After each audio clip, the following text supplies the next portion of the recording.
हिंदी भाषा को मैं राष्ट्रभाषा इसलिए नहीं मानता कि इसे अधिक व्यक्ति समझते और बोलते हैं। इसलिए भी नहीं कि भारतीय संस्कृति इसमें अविच्छिन्न रूप से प्रवाहित हो रही है।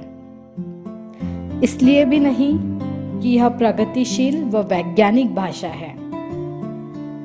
मैं इसे राष्ट्रभाषा इसलिए मानता हूँ कि इसमें हमारी दास्ता की प्रतीक अंग्रेजी को निकालने की क्षमता है।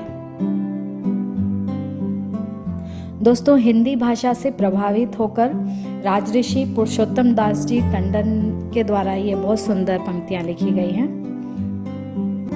मैं स्मृति आज चिंतन के स्वर के माध्यम से आप सभी को हिंदी दिवस की बहुत बहुत बधाई और शुभकामनाएं देती हूँ।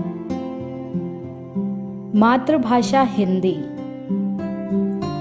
दोस्तों, जिस भाषा के साथ मातृ शब्द जुड़ जाता है वह उतनी ही पवित्र, पूजनीय और सम्माननीय भाषा हो जाती है जितना कि जन्म देने वाली माँ।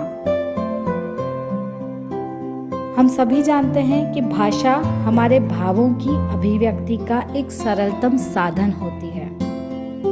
भाषा विचारों के आदान प्रदान का एक माध्यम है। भाषा ही साहित्य की जननी एवं प्रेरणा शक्ति भी रही है। भाषा मानसिक शांति एवं अलौकिक आनंद का स्रोत है। साथ ही राष्ट्रीयता की भावना से जुड़े रहने के एक मजबूत बंधन भी है। दोस्तों, किसी भी भाषा को राष्ट्रभाषा की मान्यता कब मिलती है? राष्ट्रभाषा होने के लिए जरूरी होता है कि वह देश के सबसे बड़े भूभाग में बोली जाने वाली हो, उसका अपना एक समृद्ध साहित्य हो, सुव्यवस्थित व्याकरण हो और एक आदर्श लिपि हो। हिंदी भाषा में ये सारी विशेषताएं समाहित है। किसी भी देश की भाषा वहाँ की संस्कृति और वहाँ के निवासियों की से एक अलग संबंध होता है, या ये कह सकते हैं कि किसी भी देश की भाषा वहाँ की संस्कृति और सभ्यता का एक जीता जागता उदाहरण होती है। जितना समृद्ध हमारा देश और सभ्यता है उतनी ही समृद्ध हिंदी साहित्य व भाषा भी है।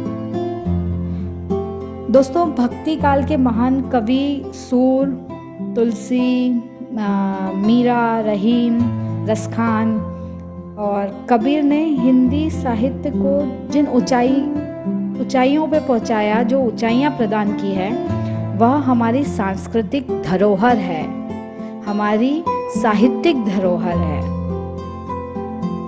और आगे चलकर आधुनिक युग में दिनकर, निराला प्रसाद, महादेवी वर्मा, सुमित्रा नंदन पंत तथा माखनलाल चतुर्वेदी जैसे अनेक साहित्यकारों ने इस विरासत को न सिर्फ सहेज कर रखा बल्कि समृद्धि भी प्रदान की। और इसीलिए हम कह सकते हैं कि हिंदी हमारे गौरवशाली अतीत की पहचान है। दोस्तों, लेकिन बड़े दुर्भाग्य की बात है कि ऐसी महान परंपरा वाली कोटि कोटि कंठों की भाषा को देश ने अंग्रेजियत का हौवा दिखलाकर इस स्थिति में लाकर खड़ा कर दिया है कि आज हमारे देश की शिक्षा संस्थाओं में बच्चों का हिंदी में बात करना, हिंदी में प्रश्न पूछना तक प्रतिबंधित है। दोस्तों, हर भाषा की अपनी विशेषता होती है। हर भाषा हमें कुछ सिखाती है। अंग्रेजी भाषा से भी कोई बैर नहीं है।